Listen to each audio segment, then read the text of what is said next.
Hello everyone, स्वागत है आपका यूनिक ट्यूटोरियल के इंग्लिश ग्रामर लेसन में। आज हम लोग एडजेक्टिव्स के अंतर्गत आने वाले दूसरे टाइप डिटरमाइनर्स और डिटरमाइनर्स के विभिन्न प्रकार को सीखेंगे। जैसा कि आप लोग जानते हैं, एडजेक्टिव नाउन या प्रोनाउन की क्वालिटी बताते हैं। नाउन वो प्रोनाउन को डिस्क्राइब करते हैं, मॉडिफाई करते हैं या क्वालिफाई करते हैं। इससे पहले की वीडियो में हम लोगों ने डिस्क्रिप्टिव एडजेक्टिव को एक्सप्लेन किया था। आशा है आप उस वीडियो को देखे होंगे और वहां से डिस्क्रिप्टिव एडजेक्टिव के विषय में अच्छी जानकारी पाए होंगे। यदि आप लोगों से वो वीडियो मिस हो गया हो, डिस्क्रिप्शन में लिंक दिया हुआ है, आप वहां से देख सकते हैं। तो वीडियो को आगे बढ़ाते हैं और डिटरमाइनर्स के विभिन्न प्रकार को एक एक करके अच्छे से समझने की कोशिश करते हैं। तो वीडियो के साथ अंत तक बने रहिएगा, जिससे कि एडजेक्टिव के दूसरे टाइप डिटरमाइनर के अंतर्गत कॉन्सेप्ट है वो आपका पूरी तरह से क्लियर हो जाए। डिटरमाइनर के अंतर्गत सबसे पहला भाग आता है क्वांटिफायर्स। क्वांटिफायर्स का प्रयोग किसी भी नाउन या प्रोनाउन के क्वांटिटी को बताने के लिए किया जाता है। इसके अंतर्गत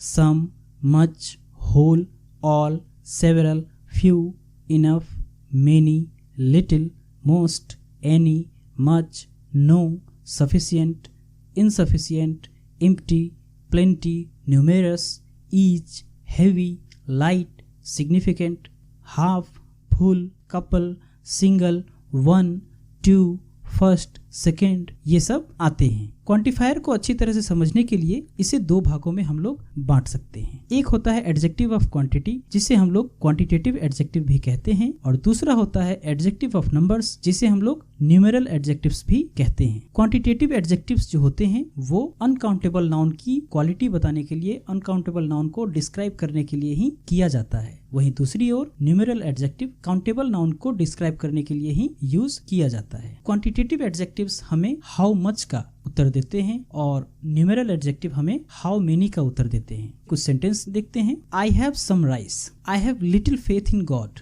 आई have few friends, I don't want to hear any excuse। यहाँ पर जिस भी नाउन को डिस्क्राइब किया गया है वो सभी नाउन्स अनकाउंटेबल हैं।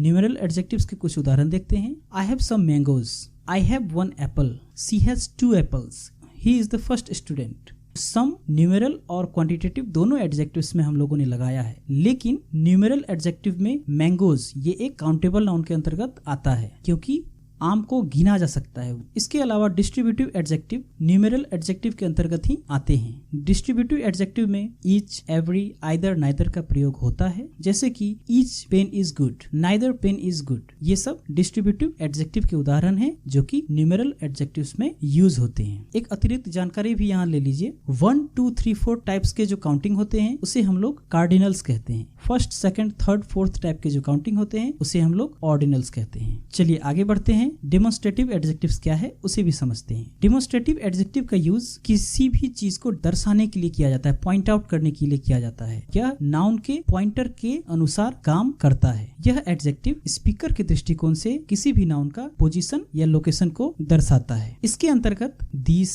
दीज, दैट, दोज, इन सब प्रकार के एडजेक्टिव्स का प्रयोग होता है। जैसा कि आप लोग जानते हैं, दिस सामने की वस्तु के लिए अगर वो सिंगुलर है, दीज यदि प्लूरल है सामने की वस्तु, दैट दूर की वस्तु के लिए प्रयोग करते हैं जो सिंगुलर होगा, और दोज जो दूर की वस्तु ज्यादा संख्या में है उसके लिए। कुछ सेंटेंस उदाहरण लेते हैं। This mobile is mine. यहाँ पर जो स्पीकर है उसके अनुसार मोबाइल उसके पास में है और वह बता रहा है जो वह मोबाइल उसकी है। That bike is my brother's, these cakes taste great, those apples are delicious. यहाँ पर दिस, दैट, दीज, दोज जो भी है वह डेमोन्स्ट्रेटिव एडजेक्टिव के अंतर्गत ही आते हैं, क्योंकि वह यहाँ पर प्रत्येक नाउन जो है उसको डिस्क्राइब कर रहा है। Next, possessive adjective. Possessive adjective noun का अधिकार जताने के लिए किया जाता है। इसके अंतर्गत my, our, your, his, her, their, its etcetera आते हैं। कुछ सैंपल सेंटेंस लेते हैं। सी इज माई सिस्टर, वह मेरी बहन है। यहाँ पर माई के अधिकार को जताया जा रहा है, वह मेरी सिस्टर है। उसी प्रकार her daughter is very pretty, we begin our work at noon, my shirt is tidy. यहाँ पर माई, हर, आवर ये सभी पॉजेसिव एडजेक्टिव हैं, क्योंकि यह इस सेंटेंस में जो नाउन है उसके अधिकार को बता रहे हैं। साथ ही ये सब नाउन को डिस्क्राइब भी कर रहे हैं, क्वालिफाई भी कर रहे हैं। Next, interrogative adjectives. जैसा कि नाम से पता चल रहा है, इंटरोगेटिव एडजेक्टिव्स नाउन या प्रोनाउन के विषय में प्रश्न पूछने के लिए ही किया जाता है। इसके अंतर्गत व्हाट, हुज, व्हिच आते हैं। जैसे what time is it, which book do you prefer, whose pen is this.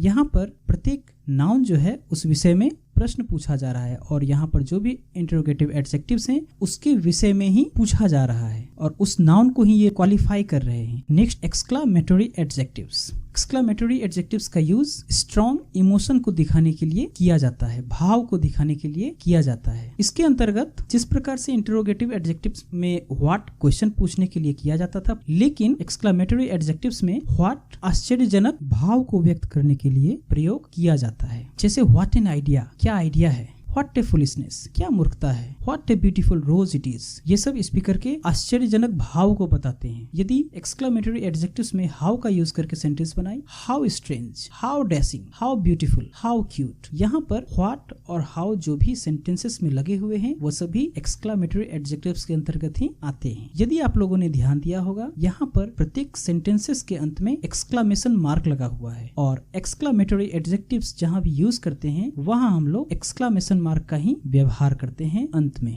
Next, emphatic adjectives. Emphatic adjectives noun को एम्फेसाइज करने के लिए, उस पर जोर डालने के लिए किया जाता है। इसके अंतर्गत वेरी, ऑन, सेम इन सब का प्रयोग होता है। जैसे कुछ सैंपल सेंटेंस लेते हैं। ऑन का यदि व्यवहार करके सेंटेंस बनाई, I saw her with my own eyes, मैंने उसे अपनी आंखों से देखा। यहाँ पर अगर हम लोग ऐसा भी कहते आई सॉ हर, जो मैंने उसे देखा, लेकिन फिर भी यहाँ पर ओन का प्रयोग करके सेंटेंस को जोरदार बनाया गया है, इसलिए यहाँ पर ऑन जो है एक एम्फेटिक एडजेक्टिव्स के अंतर्गत आ रहा है। वहीं यदि वेरी का यूज करके सेंटेंस बनाई, that is the very book I wanted, यह वही किताब है जो मुझे चाहिए थी।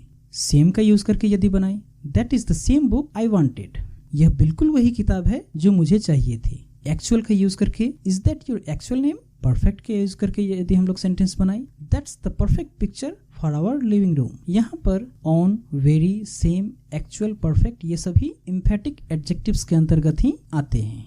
सबसे अंतिम में आता है आर्टिकल्स। आर्टिकल्स आप लोगों ने सभी ने सुना होगा, लेकिन हो सकता है आप लोग इस बात से अवेयर ना हो कि आर्टिकल भी एक प्रकार का एडजेक्टिव है। आर्टिकल नाउन के साथ जुड़ता है। आर्टिकल का यूज करके हम लोग आर्टिकल और नाउन को जोड़ते हैं और यह नाउन जो उसके बाद आने वाला है उसको डिस्क्राइब करते हैं। आर्टिकल जो भी होते हैं वह एक दूसरे से स्थान नहीं बदल सकते हैं, यानी कि जहां पर स्पेसिफिक जो आर्टिकल लगना है वही लगेगा, उसके बदले कोई दूसरा आर्टिकल नहीं लग सकता है। और इन सब आर्टिकल्स का यूज विशिष्ट जगहों पर ही किया जाता है। आर्टिकल्स के भी दो प्रकार होते हैं, एक होता है डेफिनेट आर्टिकल और दूसरा होता है इनडेफिनेट आर्टिकल। डेफिनेट आर्टिकल के अंतर्गत सिर्फ हम लोग द का प्रयोग करते हैं और इनडेफिनेट आर्टिकल के अंतर्गत ए और एन का। डेफिनेट आर्टिकल उस नाउन को दर्शाते हैं जिससे स्पीकर, राइटर और लिसनर या रीडर परिचित हैं। जिस नाउन से सुनने वाला, बोलने वाला, लिखने वाला, पढ़ने वाला ये सब परिचित है, उस नाउन के पहले हम लोग डेफिनेट आर्टिकल का प्रयोग करते हैं। वहीं दूसरी ओर इनडेफिनेट आर्टिकल किसी भी नाउन को डेफिनेट रूप से नहीं दर्शाते हैं। कुछ उदाहरण लेते हैं। गिव मी द बॉल, यहाँ पर जो स्पीकर है उसे वही बॉल चाहिए जो वो डिमांड कर रहा है। गिव हिम द बुक, उसे किताब दो। यहाँ पर उसी बॉल और पुस्तक के विषय में कहा गया है जिससे कि जो स्पीकर है और जो लिसनर है वह जानते हैं कि वही स्पेसिफिक बॉल या वही स्पेसिफिक बुक्स हमें देना है। वहीं दूसरी ओर give me a mango, give her an apple, यहाँ पर कोई विशिष्ट आम या कोई विशिष्ट सेब को नहीं बोला गया है। इस सेंटेंस में स्पीकर और लिसनर्स जो हैं वह नाउन के विषय में परिचित नहीं हैं। जहाँ तक आप लोगों ने ध्यान दिया होगा, मैंगो के पहले हम लोगों ने ए लगाया है और एप्पल के पहले हम लोगों ने एन लगाया है। आर्टिकल में कोई भी नाउन यदि कॉन्सोनेंट लेटर से शुरू होता है तो वहाँ हम लोग ए लगाते हैं और कोई लेटर यदि वॉवेल से शुरू होता है वहाँ हम लोग एन लगाते हैं। इसके अलावे आर्टिकल्स के यूज करने के बहुत ही सारे नियम होते हैं। उसके लिए हम लोग एक अलग वीडियो सिर्फ आर्टिकल पर ही बताएंगे जिसमें कि आपका कॉन्सेप्ट क्लियर होगा। तो फिलहाल के लिए इतना ही। यदि आज के वीडियो लेसन के अंतर्गत आपका किसी प्रकार का कोई प्रश्न या सुझाव है तो कमेंट बॉक्स में टाइप करें। इसके अलावा यदि आप लोगों ने हमारा चैनल अभी तक सब्सक्राइब नहीं किया है तो हमारे चैनल को सब्सक्राइब करें और सब्सक्राइब करने के बाद जो बेल इनेबल होती है उसे भी क्लिक करें, जिससे कि आने वाले वीडियोस के अपडेट्स आपको नोटिफिकेशन में मिलती रहे। और शेयर करें उन लोगों के साथ जिन्हें इन सब विषयों की ज्यादा जरूरत है। फिलहाल के लिए धन्यवाद।